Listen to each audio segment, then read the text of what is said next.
ഇതെല്ലാം profit minded ആയിട്ട് ചെയ്യുന്നതല്ല. ഇത് നമ്മൾ ശരിക്കും പറഞ്ഞാൽ ഒരു പ്രവാസി കണക്റ്റാണ്. 24 hours ഇതിൽ ഇൻവോൾവ് ചെയ്യണം. പിന്നെ നമ്മൾ മറ്റുള്ളവരെ പോലെ നമുക്ക് ടൈം കിട്ടത്തില്ല. സാറ്റർഡേ സൺഡേ ഒക്കെ നമ്മൾ ഭയങ്കര ബിസി ആയിരിക്കും. അപ്പോൾ എല്ലാവരും ഔട്ടിങ് പുറത്തേക്ക് പോകുമ്പോൾ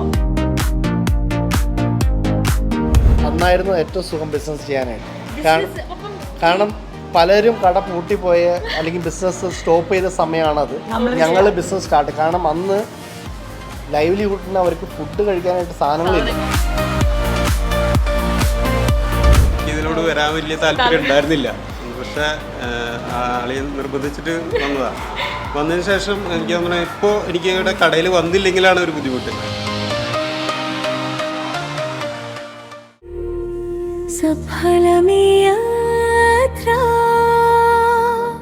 മാസ്റ്റർ വിഷൻ ഇന്റർനാഷണൽ പ്രസൻസ് സഫലമി യാത്രയുടെ മറ്റൊരു എപ്പിസോഡിലേക്ക് ഏവർക്കും സ്വാഗതം. ഇന്ന് നമ്മളോടൊപ്പം ഉള്ളത് വളരെയധികം വിശേഷപ്പെട്ട ഒരു അതിഥിയാണ്. നിങ്ങൾ ഒരിക്കലും ഗസ് ചെയ്യില്ല. മിനി കേരള തന്നെ ബാംഗ്ലൂരിൽ. നമ്മളിപ്പോൾ ഇവിടെ നിൽക്കുന്നത് സർജാപൂരിലാണ്, ബാംഗ്ലൂരിലുള്ള. പക്ഷെ നമുക്ക് ഒരിക്കലും വിശ്വസിക്കാൻ പറ്റില്ല. കാരണം ഉപ്പ് തൊട്ട് കർപ്പൂരം വരെ എന്ന് വേണേൽ പറയാം, എല്ലാ സംഭവങ്ങളും നമുക്ക് കേരളത്തിൽ നിന്ന് ഇവിടെ എത്തിച്ച, അതും സ്വന്തമായി ബിൽഡ് ചെയ്ത കൈകളിലൂടെ കർഷകരിൽ നിന്ന് എത്തിച്ച ഒരു വ്യക്തിയാണ് നമ്മുടെ മുന്നിൽ നിന്ന് ഇരിക്കുന്നത്. അത് മാത്രമല്ല, വേറൊരു സ്പെഷ്യാലിറ്റിയും കൂടെ ഉണ്ട്. കേരള ഹോം മാർക്കറ്റ് എന്ന് പറയുന്ന ഈ സംരംഭത്തിന് ഏറ്റവും സ്പെഷ്യാലിറ്റി എന്ന് പറഞ്ഞു കഴിഞ്ഞാൽ എല്ലാ ഞായറാഴ്ചയും ഉച്ചയ്ക്ക് ഇവിടെ നമുക്ക് സദ്യ അവൈലബിൾ ആണ്. നമുക്ക് സദ്യ കഴിക്കാൻ ഓണം വരെ വെയിറ്റ് ചെയ്യേണ്ട ആവശ്യമില്ല. ബാംഗ്ലൂർ മലയാളികൾക്കായിക്കോട്ടെ, എബ്രോഡിൽ നിന്ന് വരുന്നവർക്കായിക്കോട്ടെ, ആർക്കും അത് വെയിറ്റ് ചെയ്യേണ്ട ആവശ്യമില്ല. നമുക്കതുകൊണ്ട് ഇത്രയും വിശേഷപ്പെട്ട സാറിനെ കാണാം. സോ ഇതിൻ്റെ സംരംഭത്തിന് ഉത്തരവാദിയായ നമ്മുടെ സ്വന്തം ജോൺസൺ സാറും അതോടൊപ്പം തന്നെ ലിനു സാറും ലിമ മാമും നമ്മുടെ ഫ്രണ്ടിൽ നിന്ന് ഇരിക്കുകയാണ്. നമസ്കാരം സാർ. നമസ്കാരം.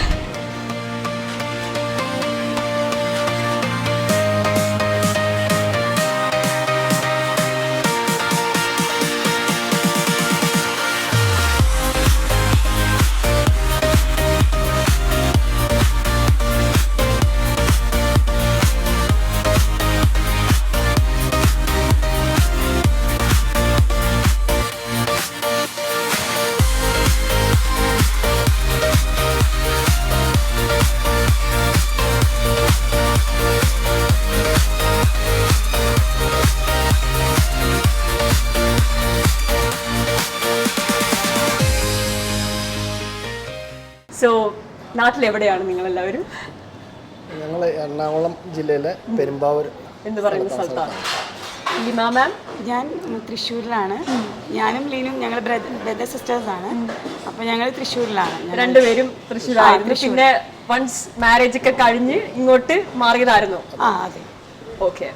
എത്ര കാലമായി ഈ ഒരു സംരംഭം തുടങ്ങിയിട്ട്? എന്തായിരുന്നു ഇതിന്റെ മോട്ടീവ്? ഇത് മോട്ടീവ് എന്ന് പറയാനായിട്ട് നമുക്ക് നേരിട്ട് നമ്മുടെ ഇവിടുത്തെ പ്രവാസി മലയാളീസിന് റിക്വസ്റ്റ് ആയിരുന്നു. അതായത് നാടൻ സാധനങ്ങൾ കിട്ടുക എന്നുള്ളത്.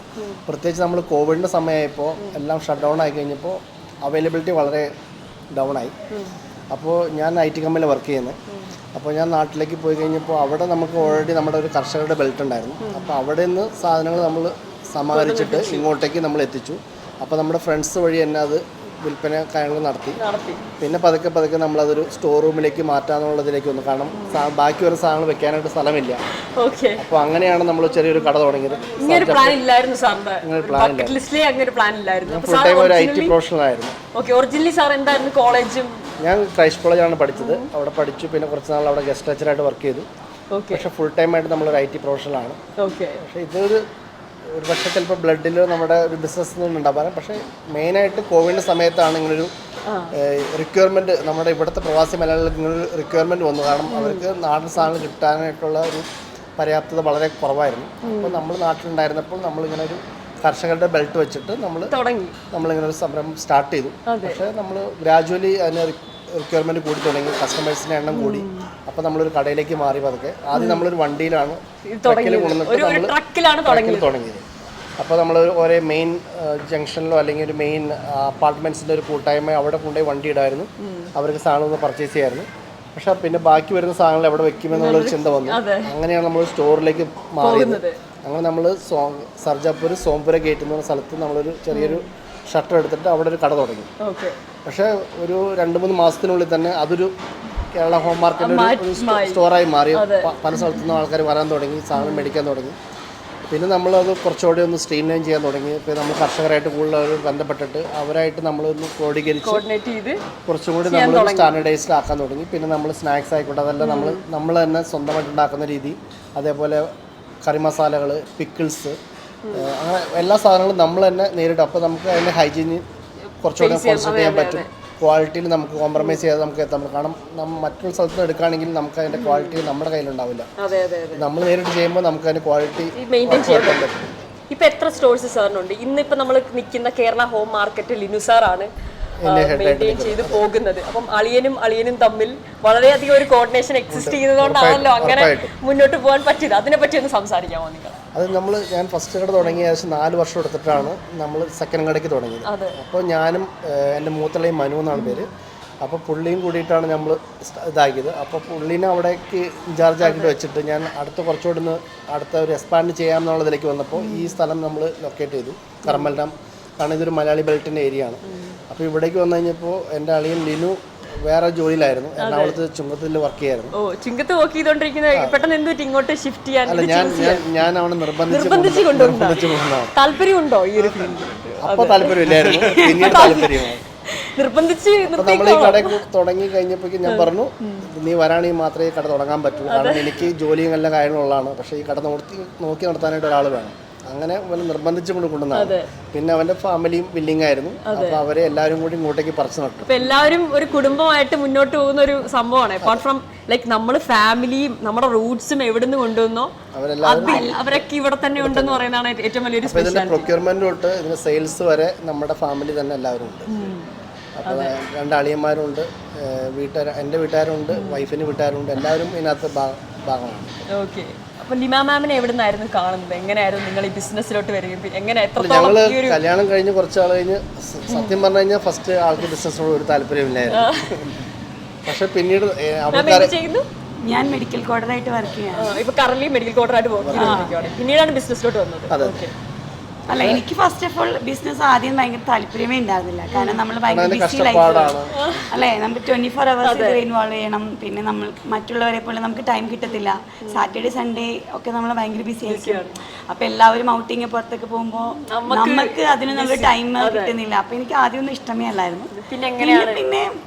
പിന്നെ എനിക്കും ഇതിനോട് ഭയങ്കര ഒരു ക്രേസ് ആയി, ഇൻട്രസ്റ്റ് ആയി. റീസൺ എന്താണത്?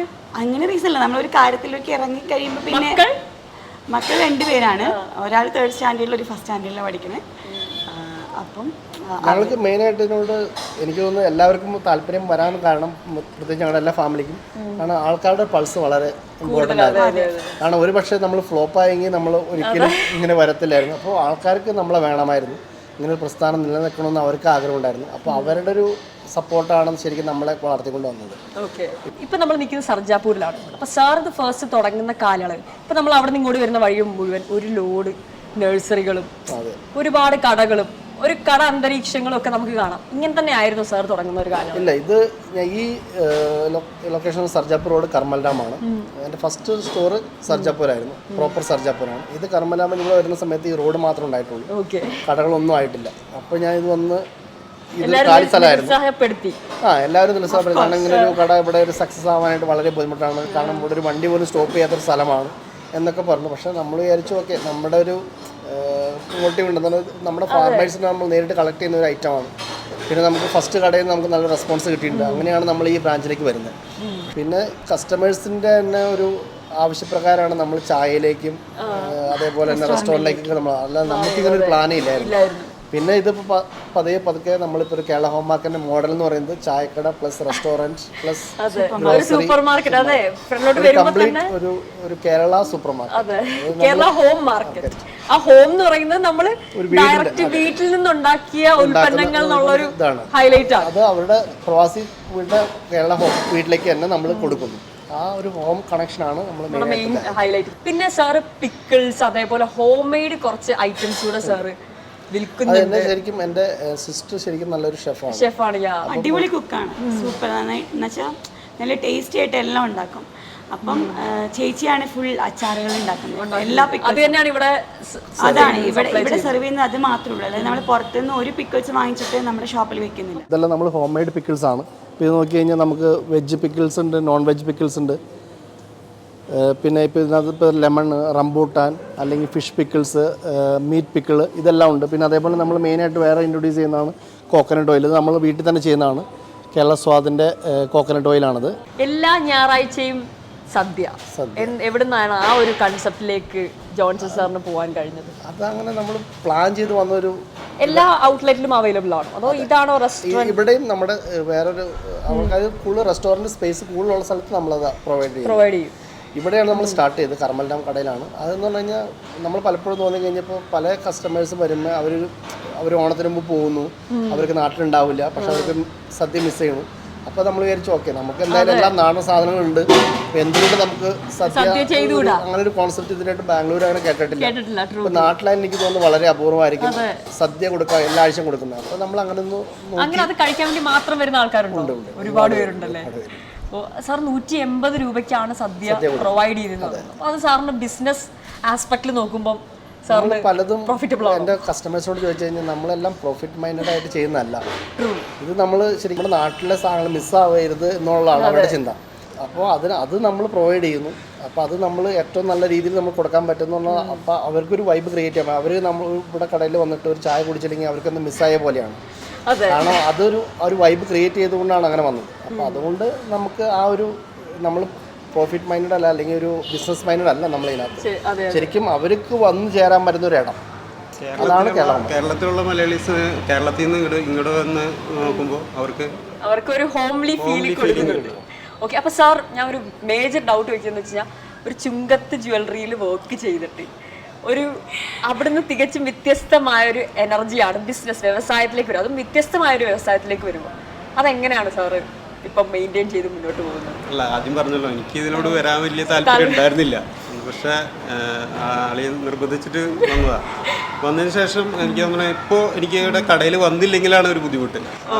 എന്നും ഇതിനകത്തൊരു പാർട്ടാണ്. രാവിലെ തൊട്ട് വൈകുന്നേരം വരെ എന്നേക്കാൾ കൂടുതൽ ആക്റ്റീവായിട്ട് വർക്ക് ചെയ്യുന്നത് 8 മണി മുതൽ രാത്രി 12 മണി വരെ. ചില സമയത്ത് നിങ്ങൾ ടീ മാസ്റ്റർ ആയിട്ട് ആളെ കാണാം, ചില പൊറോട്ട മാസ്റ്റർ, എല്ലാത്തിലും ഒരു താഴെ വന്നപ്പോഴാണെങ്കിലും ഇത് ഇവിടെ ഒരു എംപ്ലോയിനെ പോലെ. കാരണം എന്റെ ഫ്രണ്ട്സ് ഒക്കെ പറയാറുണ്ട്, ലിമ ബ്രദറിന്റെ ചായ കുടിച്ചു അടിപൊളിയാ ടേസ്റ്റ് ആയിരുന്നു എന്നൊക്കെ എന്റെ ഫ്രണ്ട്സ് പറയാറുണ്ട്. അപ്പൊ ഞാൻ ബ്രദറോ, ഇവിടുത്തെ സ്റ്റാഫിനായാലും നമ്മൾ ആ ഒരു ഫാമിലി ഇതാണ് നമ്മൾ. കാരണം എല്ലാവരും നമ്മുടെ ഫാമിലിയുടെ അംഗമാണ്. അപ്പോൾ ഒരാൾ ഒരു ക്ലീനിങ് ബോയ് അല്ലെങ്കിൽ ഒരു മാസ്റ്റർ, അങ്ങനെ ഒരു ഡിവിഷൻ ഇവിടെ നമ്മൾ ഒരേപോലെ എല്ലാവർക്കും ഒരേപോലെ ടേക്ക് കെയർ ചെയ്യുന്നുണ്ട്. അത് നമ്മുടെ സ്റ്റാഫിനോട് ചോദിച്ചാൽ അറിയാം. അതുകൊണ്ടാണ് നമുക്ക് നമുക്ക് അങ്ങനെ കൊഴിഞ്ഞു പോക്ക് വളരെ സ്റ്റാഫിന്റെ പ്രതിസന്ധി നമുക്ക് നേരിട്ട്. മൊത്തം 49-50 സ്റ്റാഫുകളുണ്ട് എല്ലാ ഷോപ്പിലും. മലയാളി സ്റ്റാഫുകൾ മാത്രമാണോ? അല്ല, കൂടുതലും മലയാളീസ് ആണ്. പക്ഷെ കുറച്ച് പേര് നോർത്ത് ഇന്ത്യൻസ് ഉണ്ട്.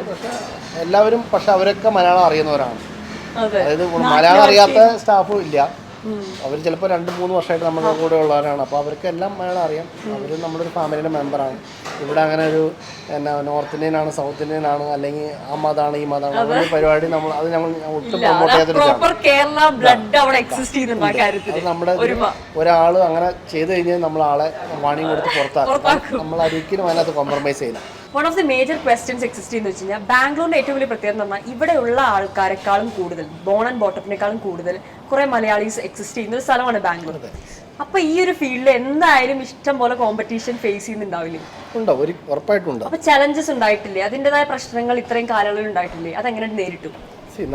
ഞാൻ പറഞ്ഞല്ലോ, നമ്മളുടെ ഒരു മെയിൻ ഒരു ബാക്ക് ബോൺ എന്ന് പറയുന്നത് നമ്മുടെ നാട്ടിലെ ഫാർമേഴ്സാണ്. അപ്പോൾ ആ ഫാർമേഴ്സിൻ്റെ അടുത്ത് നമ്മൾ മിഡിൽമാൻ ഇല്ലാതെ നമ്മൾ നേരിട്ട് എത്തിക്കുന്ന സാധനമാണെന്ന് നമ്മുടെ കസ്റ്റമേഴ്സ് നേരിട്ട് ബോധ്യപ്പെടും. അപ്പോൾ നമ്മൾ പറഞ്ഞു കൊടുക്കേണ്ട ആവശ്യമില്ല, അവർക്ക് അറിയാതെ. അതിനകത്ത് നമ്മൾ ഡൈലൂട്ട് ചെയ്യുന്നില്ല. അപ്പോൾ നമ്മൾക്കൊരു സാധനം തീർന്നു കഴിഞ്ഞാൽ തീർന്നു, അത് പിന്നെ നെക്സ്റ്റ് വീക്ക് വരുള്ളൂ. അത് അവർക്ക് കസ്റ്റമേഴ്സിനെ അറിയാം. നമ്മൾ ലോക്കലിൽ നിന്ന് ഒരു സാധനം നമ്മൾ മേടിക്കാതെ ഇത് നാട്ടിലെ ഫാർമേഴ്സിൻ്റെ അടുത്ത് നിന്ന്. അപ്പോൾ അങ്ങനെ ചെയ്യുമ്പോൾ അതിന് നമുക്ക് കുറച്ച് ഇഷ്യൂസും പരിപാടി കോൺഫ്ലിക്ട്സ് ഉണ്ടായിട്ടുണ്ട്. കേരള ഹോം മാർക്കറ്റ് എന്ന് പറയുന്ന ഒരു സംരംഭം നമുക്ക് ഒരു സുപ്രഭാതത്തിൽ ഇത്രയും ഫാർമേഴ്സിനെ സോഴ്സ് ചെയ്യാനും ഇത്രയും പ്രൊഡക്റ്റ് സോഴ്സ് ചെയ്യാനും ഒന്നും പറ്റില്ല. എങ്ങനെയായിരുന്നു ഇതിന്റെ തുടക്കം? സാറിന്റെ സ്വന്തം തോട്ടം അങ്ങനെ എന്തെങ്കിലും? ബേസിക്കലി ഞങ്ങൾ ഒരു ഫാർമർ ഫാമിലിയാണ്. എൻ്റെ ചേട്ടന് ശരിക്കും പറഞ്ഞാൽ കൃഷിയാണ് മെയിൻ അതിനകത്ത്. പക്ഷേ പുള്ളി സ്പൈസസ് ബിസിനസ്സിനാണ്.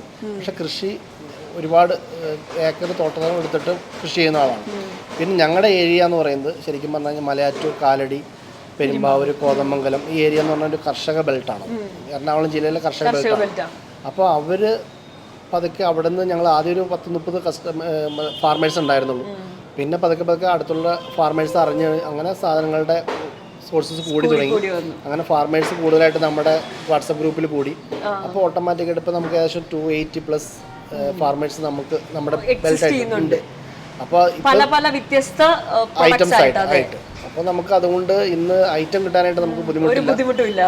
പിന്നെ അത് അവരുടെ അടുക്കളത്തോട്ടത്തിൽ ഉണ്ടാക്കുന്നതാണ്. അപ്പോൾ അവരുടെ സാധനങ്ങൾ വിളവ് ആയി കഴിഞ്ഞ് കഴിഞ്ഞാൽ അത് മേടിക്കാനായിട്ട് ഞങ്ങളുണ്ടെന്ന് അവർക്ക് ഉറപ്പുണ്ട്.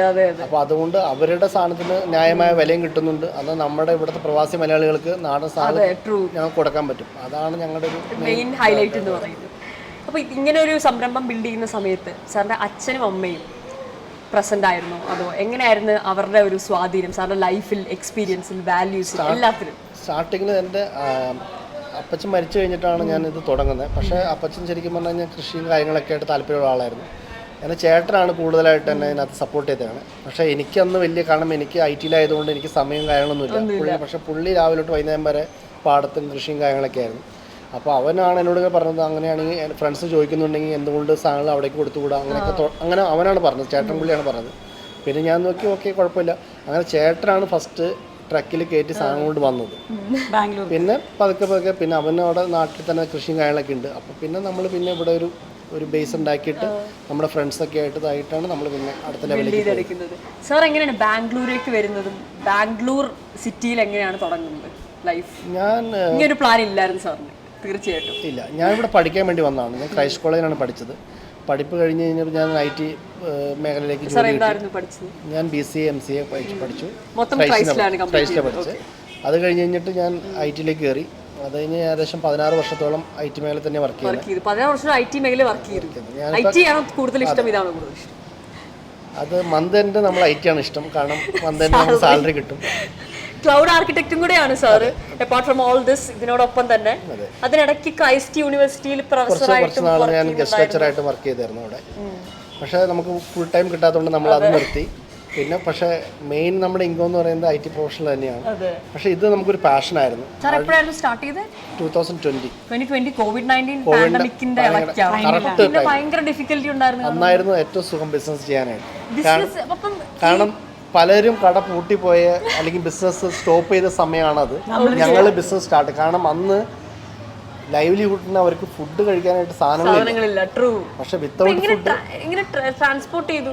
ട്രക്ക് മാത്രം ഉണ്ടായിരുന്നു. വെജിറ്റബിൾസിന് അനുവാദം ഉണ്ടായിരുന്നു, ഗവൺമെന്റ് അനുവാദം ഉണ്ടായിരുന്നു. അതിൽ ട്രക്സ്, വെജിറ്റബിൾ ട്രക്സിന് എപ്പോഴാണെങ്കിലും അവർക്ക് ബോർഡർ കിടക്കാം. അപ്പോൾ അന്ന് റെസ്ട്രിക്ഷൻ കർണാടകയിൽ ഉണ്ടായിരുന്നു എന്ന് പറഞ്ഞാൽ രാവിലെ 6 മണി തൊട്ട് രാവിലെ 11 മണി വരെ ക്ലോസ് ആണ്.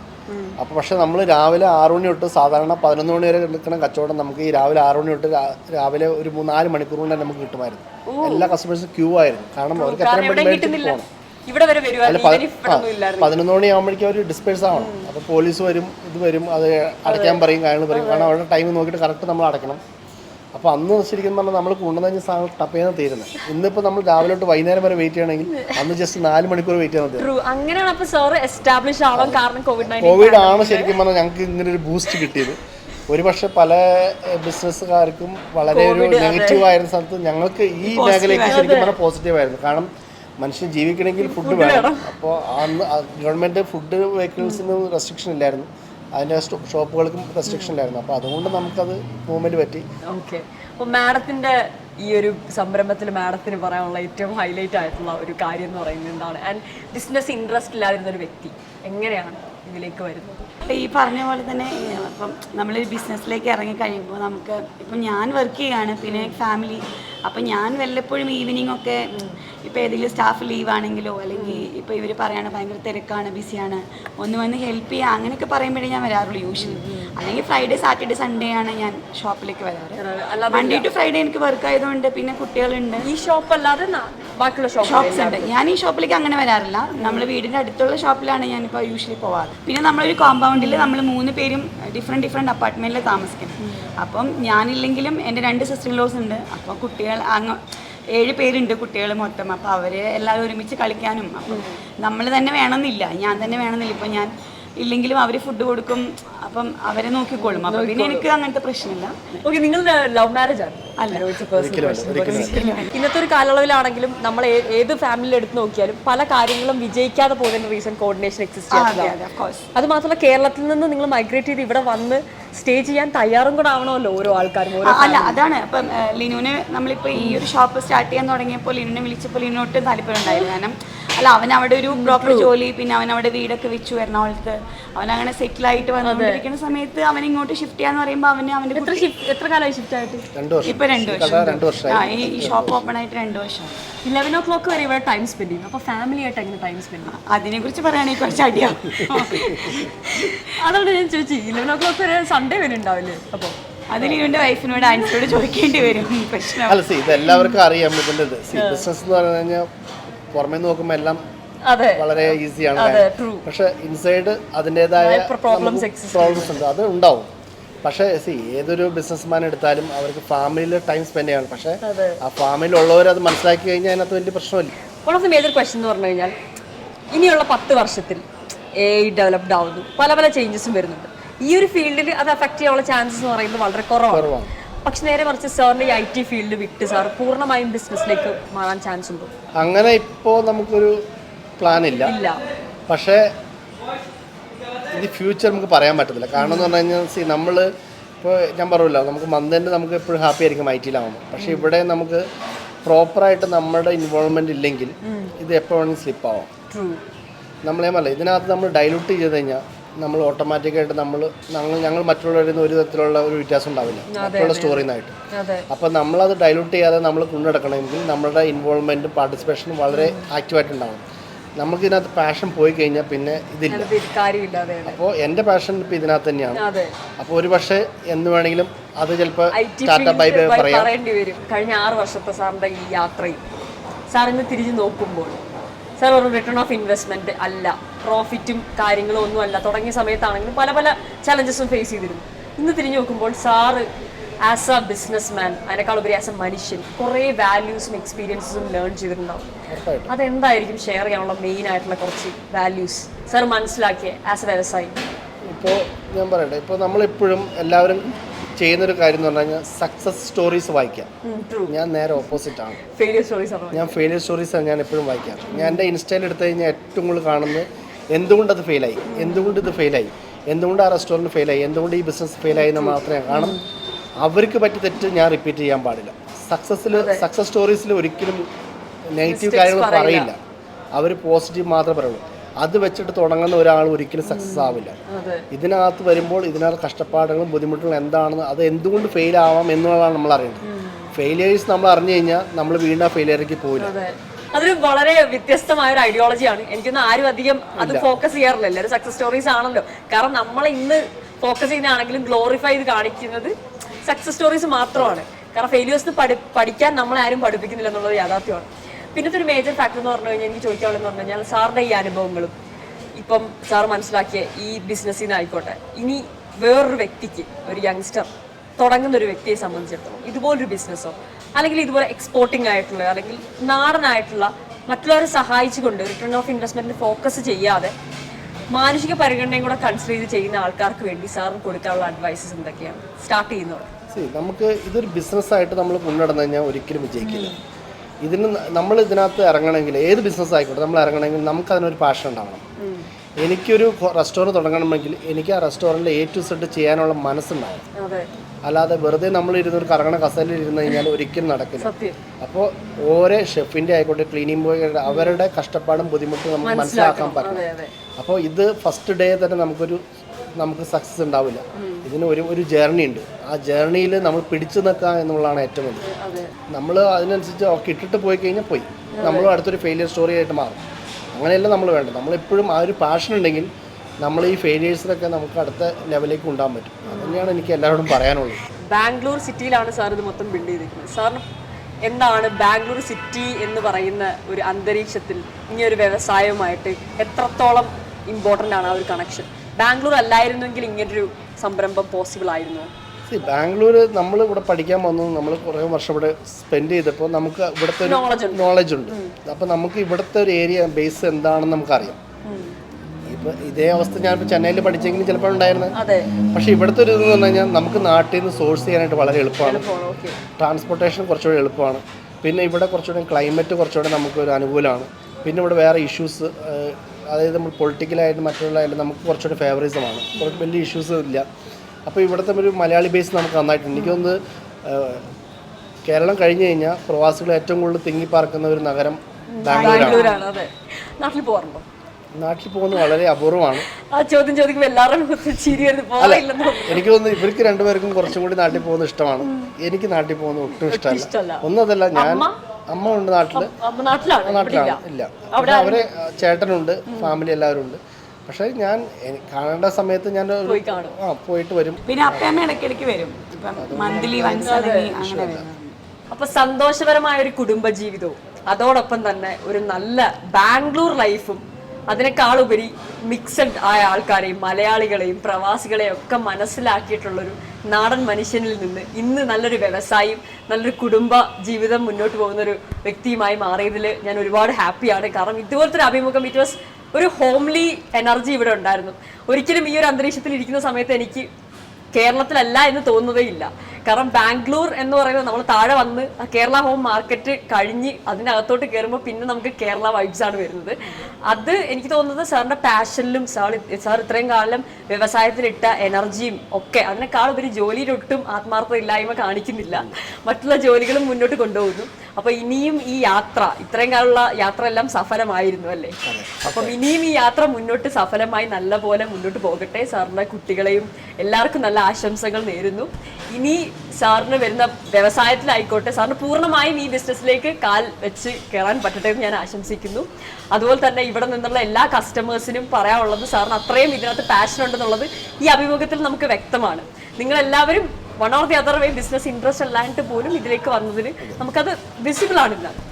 സോ സാറായിട്ടുള്ള അഭിമുഖം ഒരുപാട് നന്നായിരുന്നു. ഇത്രയും വാല്യുബിൾ ആയ സമയം ഞങ്ങളായിട്ട് സ്പെൻഡ് ചെയ്തതിന് ഒരുപാട് നന്ദി സർ. Thank you.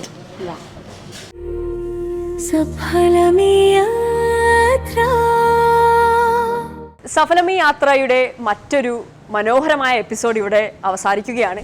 ഇനിയും ഇതുപോലുള്ള ഒരുപാട് മനോഹരമായ വ്യക്തികളെയും അതുപോലെ തന്നെ അവരുടെ അനുഭവങ്ങളെയും നമുക്ക് കാണാൻ സാധിക്കട്ടെ എന്ന് പറഞ്ഞുകൊണ്ട് ഈ ഒരു എപ്പിസോഡ് ഇവിടെ വൈൻഡപ്പ് ചെയ്യുന്നു. നമസ്കാരം.